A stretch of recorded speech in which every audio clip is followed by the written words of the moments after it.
हर औरत की जिंदगी की कोई ना कोई कहानी तो होती ही है, या कहे कि औरत की जिंदगी एक कहानी ही है। आज की कहानी है विनीता की। विनीता एक बहुत ही सीधी सादी औरत थी। जिस दिन से विनीता बहू बनी थी, उस दिन से ही उसने अपनी पूरी जिंदगी अपने ससुराल वालों के नाम कर दी थी। सुबह 4:30 बजे विनीता के फोन का अलार्म बजता है। 4:30 बज गए। कब सुबह होती है पता ही नहीं चलता। हे भगवान, मेरे घर में हमेशा सुख शांति बनाए रखना। बिस्तर पर बैठी हुई विनीता अपने ससुराल की शांति की कामना कर अपना दिन शुरू करती है। 6 बजे तक विनीता नहा धोकर पूजा कर रसोई में चली जाती है और अपने सास ससुर के लिए चाय बनाना शुरू कर देती है। ये रही पापा जी की बिना चीनी की चाय, और ये मम्मी जी की ज्यादा चीनी वाली चाय। सब्जी में तो बस आलू और पत्ता गोभी है। व्योम तो पत्ता गोभी खाता नहीं और आलू खा खाकर सब बोर हो गया। क्या बनाऊं नाश्ते में? किसी आम गृहिणी की तरह विनीता का सारा दिन भी इसी सोच में जाता कि खाने में क्या बनाऊं। कि तभी बहू, चाय। विनीता जल्दी जल्दी अपने सास ससुर को चाय देती है और नाश्ते की तैयारी में लग जाती है। जब वो सभी को नाश्ता परोस रही थी, तो वो देखती है कि उसका देवर फोन में खाने के वीडियो देख रहा है। आजकल खाने की कितनी डिशेस आ गई है। मैगी के पकोड़े, बर्गर, पिज्जा। क्या सही है। ये आपने क्या बनाया है भाभी? आज घर में 2 ही सब्जी थी ना, और दोनों ही आपको पसंद नहीं है, इसलिए मैंने पोहे बना दिए। अब यही बनाया तो यही खाना पड़ेगा। व्योम के चेहरे को देखकर विनीता को बुरा लगता है और वो खुद ही खुद में ख्याली पुलाव पकाना शुरू कर देती है। आज के जमाने के खाने का आइडिया भी नहीं है मुझे। पोहे उपमा यही तो जानती हूँ मैं। क्या विनीता, किस जमाने की है तू? कुछ दिनों बाद कोई तेरे खाने को पूछेगा भी नहीं। विनीता पूरा दिन इसी टॉपिक के बारे में सोचती रहती। रात को सभी वापस काम से लौटते हैं, फिर खाना खाकर सभी एक साथ टीवी देखने बैठते हैं। ये टीवी का मॉडल बहुत पुराना हो गया है। अब तो स्मार्ट टीवी ले ही लेना चाहिए। वाईफाई से चलेगा टीवी, कोई टेंशन नहीं। रिमोट इधर हुआ तो फोन से टीवी ऑपरेट कर लेंगे। क्या हो विनीता? मेरा मतलब है ये टीवी ठीक ही है, यही रहने देते। इतना मॉडर्न बनकर क्या फायदा? बाप रे, विनीता के सामने खर्च की बात करती, बेकार में अभी नाराज हो जाती। इन्हें लगता है कि मुझे स्मार्ट टीवी के बारे में पता ही नहीं है। सब मुझे गंवार समझते हैं। अरे मैं हूं ही गंवार, इनका भी क्या दोष। आज तक रसोई में ही तो रही हूँ, आता ही क्या है मुझे। और फिर से खुद ही खुद में विनीता बातों को अपने दिमाग में घुमा रही होती है। तभी व्योम कहता है, मुझे आप सबसे एक बात कहनी थी। वो मेरी फ्रेंड है ना पूजा, पापा जिससे आप मिल चुके हैं। हाँ हाँ, वो अग्रवाल जी की बेटी। जी, मैं उससे शादी करना चाहता हूँ पापा। बच्चे बड़े हो गए उषा जी, खुद के लिए लड़की भी खुद ही पसंद कर ली। आजकल कोई माँ बाप की मंजूरी के लिए रुकता ही नहीं है। हम हाँ करे या ना करे, शादी तो ये खुद की मर्जी से कर ही लेंगे। बिल्कुल भी नहीं पापा, आप अगर मना कर दोगे तो मैं शादी नहीं करूंगा। अरे ये मजाक कर रहे बेटा, ये तो बड़ी खुशी की बात है। हम कल ही बात चलाते हैं अग्रवाल जी से तेरी शादी की। बेटे ने कह दिया और आप चल पड़ी रिश्ता लेकर। पहले कंफर्म तो कर लीजिए कि लड़की को ये लड़का पसंद है कि नहीं। मुझे तो नहीं लगता कि इस लड़के को कोई भी लड़की पसंद करेगी। भगवान जाने क्या मति मारी गई होगी पूजा की। क्या सही कह रहा हूँ ना बहू? हाँ, मैं क्या बोलूं पापा जी, आपको जो सही लगे। ये लीजिए, पूछा भी तो किससे आपने। अगले ही दिन व्योम के घर वाले पूजा के घर रिश्ता लेकर चले जाते हैं और बात पक्की करके ही लौटते हैं। अब तक अपने ससुराल की इकलौती बहू विनीता अब जिठानी बनने वाली थी। अब मिलोगे ना भाभी पूजा से तो बहुत खुश हो जाओगी। इतनी टैलेंटेड लड़की है भाभी, क्या बताऊं। मुझसे भी ज्यादा सैलरी है उसकी। सबने कहा था देख लेना तुझे छोड़ देगी बाद में, पर देखो उसने पैसे के ऊपर प्यार को रखा। अच्छा, मेरी होने वाली देवरानी जी ऑफिस भी जाती है? सिर्फ ऑफिस नहीं जाती भाभी, घर का काम भी आता है। हर चीज में एक नंबर है, कहो तो बिल्कुल परफेक्ट। देवर जी कितने खुश हैं पूजा की नौकरी को लेकर। सही बात है, कौन ही नहीं चाहेगा कि उसकी बीवी कमाए। सत्यम जी भी तो सोचते होंगे कि काश मैं भी कमाती, पर मैं तो यहाँ एक पैसा भी नहीं लाती, किसी काम की ही नहीं हूं मैं। और धीरे धीरे इन चीज़ों को ही विनीता अपने दिल में भरती जाती है और धीरे धीरे उसे इन्फीरियरिटी कॉम्प्लेक्स हो जाता है। वो खुद का वजूद खोने लगती है। कुछ दिनों बाद व्योम और पूजा की सगाई हो जाती है। एक रोज अपने कमरे में व्योम पूजा से बात कर रहा था और इत्तेफाक से उसी वक्त विनीता व्योम के कमरे से बाहर से गुजर रही थी। अरे नहीं पूजा, भाभी को कहाँ बाहर लेकर जाएंगे, उन्हें कहाँ समझ में आती है ये चीजें। बस बहुत हो गया विनीता, अब तुझे खुद को बदलना ही पड़ेगा, वरना एक एक कर तू सबसे अलग होती जाएगी। और 1 महीने बाद पूजा दुल्हन बनकर अपने ससुराल आ जाती है। एक अच्छी बहू की तरह पूजा अपनी पहली रसोई की तैयारी करने किचन में जाती है। भाभी घर में मेयोनीज होगी क्या? मैंने पूरे किचन में ढूंढा पर मुझे कहीं नहीं मिली। मेयोनीज क्या चीज़ होती है पूजा? मैंने तो ऐसा कभी कुछ इस्तेमाल नहीं किया रसोई में। अनियन गार्लिक पेस्ट भी नहीं है क्या? अच्छा कोई बात नहीं भाभी, मैं अभी मंगवा लेती हूँ, आप टेंशन मत लीजिए, आप आराम से बैठिए, आज का खाना मैं बनाऊंगी। बहुत दिन काम कर लिया आपने, अब आप कुछ दिन छुट्टी ले लीजिए और आराम से अपनी देवरानी के हाथों के बने खाने को खाइए और आनंद उठाइए। कुछ देर बाद पूजा सभी के लिए खाना तैयार कर बाहर टेबल पर लगाती है। अरे लगता है बहू तूने पूरा का पूरा रेस्टोरेंट ही टेबल पर ला कर रख दिया। वही तो मैं देख रहा हूँ, इतने कम टाइम में तुमने पिज्जा भी बना दिया पूजा, मानना पड़ेगा। काफी जल्दी काम करती हो तुम। अब खा कर भी देखते हैं कि सिर्फ देखने में ही अच्छा है या खाने में भी।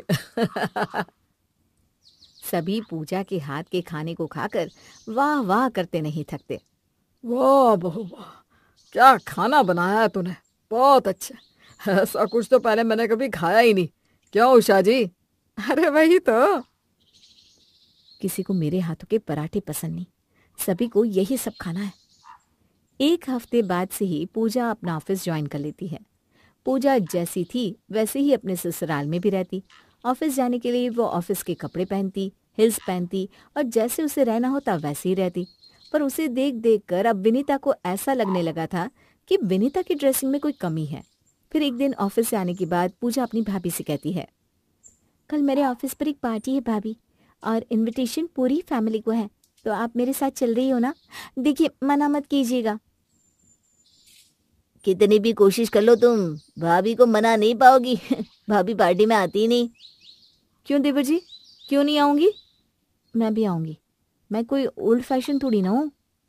अगली शाम सभी तैयार होकर अपने अपने कमरों से निकलते हैं और फिर विनीता के कमरे का दरवाजा खुलता है तो विनीता की ड्रेसिंग को देखकर सब शॉक्ड हो जाते हैं। जिस औरत ने साड़ी के अलावा कभी सूट तक नहीं पहना था, वो आज एक बॉडीकॉन गाउन और हिल्स में अपने कमरे से बाहर निकलती है। अरे वाह, नया अवतार। वैसे काफी अच्छे लग रहे हैं ये कपड़े तुम पर। जरूर पूजा ने आइडिया दिया होगा। आपको क्या लगता है मुझे नए जमाने की समझ नहीं है क्या? वो तो बस आप लोगों के चक्कर में ही मैं तैयार नहीं होती थी। अब चलिए भी, यहीं खड़े रहेंगे क्या? विनीता पूजा की तरह तैयार तो हो जाती है पर उसे वो ड्रेस बिल्कुल भी कंफर्टेबल नहीं लग रही थी। जाने पूजा कैसे हिल्स में चल लेती है, मेरा तो बार बार पैर ही मुड़ जा रहा है। हे भगवान मेरी लाज रखना। और किसी तरह अपने कपड़े और अपनी चप्पलों में खुद को एडजस्ट करती हुई विनीता पार्टी में पहुंच जाती है। ऑफिस की ऑफिशियल पार्टी थी तो सभी के हाथ में ड्रिंक होना तो लाजमी था। ये सारे लोग क्या पी रहे हैं एक ग्लास में? मैं भी हाथ में ले लेती हूँ, वरना हमेशा की तरह सत्यम जी मुझे गंवार समझेंगे। अपनी देवरानी को हाथ में ग्लास लिए हंसी ठिठोली करता देख विनीता भी काउंटर से एक ड्रिंक ले लेती है और जैसे ही वो उस ड्रिंक को पीती है उसे नशा चढ़ जाता है। विनीता ग्लास को अपने सर पर रखकर जोर जोर से गाना गाने लगती है। नशे से चिढ़ गई ओए कुड़ी, नशे से चिढ़ गई। ये विनीता को क्या हो गया? ए म्यूजिक वालों, म्यूजिक बंद करो। ऐसी म्यूजिक बजा कर रखी है, लग रहा है मैं किसी की मैयत पर आई हूँ। बजाओ ढोल गाना, आज मैं नाचूंगी नाचूंगी। और ये कहकर जैसे ही विनीता एक चक्कर मारती है उसका पैर मुड़ जाता है और वो वहीं गिर पड़ती है। फौरन पूजा और बाकी सभी लोग जाकर विनीता को उठाते हैं। विनीता की इस हरकत के कारण सभी के सामने उसका बहुत बड़ा तमाशा बन जाता है। सभी वापस घर आते हैं और कोई भी विनीता से इस बारे में कोई जिक्र नहीं करता। पर विनीता के मन में बसी इनसिक्योरिटी अभी भी वैसी की वैसी ही थी। एक शाम सभी साथ बैठकर बाहर घूमने जाने का प्लान डिस्कस कर रहे थे। शादी के बाद तो हम कहीं हनीमून पर भी नहीं गए, क्योंकि ऑफिस से छुट्टी नहीं मिली। अभी होली पास आ रही है, अच्छी खासी 5 दिन की छुट्टी मिलने वाली है हमें। तो बताओ पूजा, कहाँ चले हम? सिर्फ हम क्यों, हम सब चलते हैं ना। इसी बहाने पूरी फैमिली का क्वालिटी टाइम भी एक साथ हो जाएगा। क्यों जेठ जी? अरे पर तुम दोनों के हनीमून पर हम सब जाकर क्या करेंगे? अरे जेठ जी, आप भी ना, क्वालिटी टाइम तो हम कभी भी बिता सकते हैं, पर फैमिली टाइम का मौका बहुत कम ही मिलता है। हॉल में हो रहे इस डिस्कशन को किचन में खड़े खड़े विनीता सुन रही थी। इसी तरह हर टॉपिक पर सबकी बात को तो काटती है पूजा, और इसी से वो सबको पढ़ी लिखी लगती है। अब से ना मैं भी यही करूंगी। और बेचारी विनीता सभी की बातों को काटते हुए हॉल में जाकर कहती है, मैं तो कहती हूँ कोई घूमने ही मत जाओ। जाना ही क्यों है घूमने, हैं? क्यों सत्यम जी, हम गए थे क्या शादी के बाद कहीं हनीमून के लिए? घर पर कमरा तो पड़ा है, और अगर बाहर जाना है तो चलो शाम को सब एक साथ जाकर गोलगप्पे खाकर आते हैं। अपनी बड़ी बहू की ऐसी बातें सुनकर श्याम की तो नजरें झुक जाती है और वो उठकर हॉल से अपने कमरे में चला जाता है। अब बहू, मैं भी कमरे में जाती हूँ, तू मेरे लिए चाय पहुंचा दे। अरे मैंने कुछ गलत कहा क्या? पापा जी मम्मी जी उठकर कमरे में क्यों चले गए? खैर, तो मैं क्या कह रही थी सत्यम जी, देखो तुम और व्योम इस टॉपिक को यहीं छोड़ दो। विनीता के मन में इन्फीरियरिटी की भावना इतनी बढ़ चुकी थी कि अब वो पहले जैसे बिल्कुल भी नहीं रही थी। वो हर चीज में देवरानी की कॉपी करना शुरू कर देती है। एक सुबह मेरे ऑफिस के कुछ कलीग्स व्योम की शादी में नहीं आ पाए थे। कई दिनों से वो मुझसे पार्टी मांग रहे थे, तो इस बार मैंने उन्हें हाँ कर दी है। इसलिए वो आज हमारे घर आने वाले हैं, तो तुम संभाल लेना विनीता। आप क्यों टेंशन लेते हैं, मैं हूं ना, मैं सब देख लूंगी। इतना सब भाभी आप अकेले कैसे कर पाओगी? मैं भी ऑफिस से छुट्टी ले लूं क्या? दोनों मिलकर खाना बना लेंगे। अरे कोई जरूरत नहीं पूजा, तुम आराम से ऑफिस जाओ, मैं सब कुछ खुद ही कर लूंगी। और सभी के ऑफिस निकलते ही विनीता यूट्यूब पर चाइनीज, इटालियन और मैक्सिकन खाने की रेसिपी देखना शुरू कर देती है। ऐसे ऐसे नए जमाने के खाने बनाऊंगी कि सभी खाते रह जाएंगे। फिर मेरी भी इज्जत वैसी ही होगी जैसी हमारी पूजा जी की है। आज के पहले विनीता ने कभी भी इंडियन स्टाइल के फूड के अलावा और कोई खाना नहीं बनाया था, पर वो किसी तरह यूट्यूब से देखकर कुछ न कुछ बना ही लेती है। रात को जब मेहमानों के आने का वक्त होता है तो विनीता टेबल पर खाने को डेकोरेट करके लगा देती है। कुछ देर बाद सभी वहां पहुंचते हैं। अरे वाह भाभी, हमारे आने के पहले ही खाना लग गया। मानना पड़ेगा भाभी आपकी सदा को। सत्यम ने कई बार मुझसे कहा कि वो मुझे 5 स्टार में पार्टी देगा, पर मुझे तो आपके ही हाथों का खाना खाना था। खुशी से सत्यम के सारे दोस्त टेबल पर रखे खाने से प्लेट हटाते हैं। चाइनीज, इटालियन भी है, अच्छा है। कोई कुछ नहीं कहता। सब धीरे धीरे कर अपने प्लेट में परोसे गए खाने को खा लेते हैं। सभी को खाना खाता देख विनीता बहुत खुश हो जाती है। बिल्कुल आप लोगों की पसंद का खाना बनाया है ना मैंने। इतना ही नहीं, फ्रीज में आइसक्रीम भी है, अभी लेकर आती हूँ। और जैसे ही वो रसोई में आइसक्रीम लाने जाती है, पीयूष बोल पड़ता है, पराठे मिल जाते ना भाई तो मजा आ जाता। मुझे तो भाभी के हाथ के वो पराठे और दही ही पसंद है। ये चाइनीज वाइनीज तो 24 घंटे खाते हैं हम। हर बार खाने के बाद भाभी रबड़ी देती थी, और आज आइसक्रीम। ये मैदे का खाना ना कभी कभी अच्छा लगता है, हर वक्त नहीं। पर पता नहीं आजकल भाभी को क्या हो गया है, वो बिल्कुल भी पहले जैसी नहीं रही। कोई तो बात है। पूजा को कहीं ना कहीं अंदाजा हो जाता है कि उसकी भाभी की हरकतों के बदलने का कोई ना कोई गहरा कारण है। हमेशा की तरह सुबह 4:30 बजे उठकर भगवान से अपने ससुराल की शांति मांगने वाली विनीता आज कुछ अलग ही करती है। सुबह हो गई है, पहले यूट्यूब चेक करती हूँ कि सुबह सुबह क्या करने से लोग आपको भाव देने लगे। गूगल, ऐसा क्या करे कि लोग आपको भाव दे? सुबह का टाइम ही लोगों को अपनी तरफ खींचने के लिए सबसे बेस्ट होता है। उठने के बाद ऐसे रंग बिरंगे कपड़े पहने कि लोगों की सीधी नजर आप पर ही पड़े। रंग बिरंगे कपड़े? अच्छा। बेचारी भोली भाली विनीता नहा धोकर ऊपर गुलाबी रंग का कुर्ता और नीचे पीले रंग का पजामा पहन लेती है। ऐसे तो किसी की भी नजर मुझ पर ही पड़ेगी, पर कुछ तो कमी लग रही है। यूट्यूब पर देखती हूँ। विनीता यूट्यूब खोलती है कि सामने एक रील प्ले होती है। शुक्र लोगों को आपकी तरफ एकत्रित करता है और उसके लिए आपको ज्यादा से ज्यादा खुशबूदार परफ्यूम लगाना चाहिए। बहुत सारा परफ्यूम, हाँ, ये सही रहेगा। अपने पति के कपबोर्ड से विनीता परफ्यूम की बोतल निकालती है और पूरी की पूरी परफ्यूम की बोतल खुद पर छिड़क कर जैसे ही विनीता कमरे से बाहर हॉल में आती है, सभी उसकी शक्ल देखते रह जाते हैं। मुझे लग ही रहा था तेरे दिमाग में कुछ तो खिचड़ी पक रही है, पर यह नहीं पता था कि वो खिचड़ी अब तक पक रही है। अरे क्या हो गया है बहू तुझे? इतने अतरंगी हरकतें क्यों करने लगी है तू? ये सब क्या है विनीता? ये कैसे जोकर जैसे भड़कीले कपड़े पहन लिए तुमने? यूट्यूब से सीखा मैंने कि ऐसे कपड़े पहनने से ना लोग आपको पसंद करते हैं।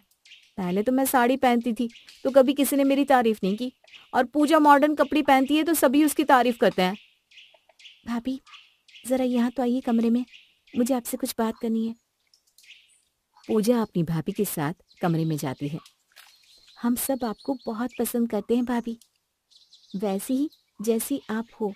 चाहे आप कुछ भी करो, कैसे भी कपड़े पहनो, पर वही तो आपकी पहचान थी ना। साड़ी पहनना, सीधा बोलना, देसी खाना खाना, वही तो विनीता थी। पर आपको ऐसा लगने लगा कि आप कहीं फिट नहीं हो रही, पर ऐसा नहीं है। परिवार में फिट थोड़ी ना हुआ जाता है। परिवार तो अलग अलग लोगों के मिश्रण से बनता है।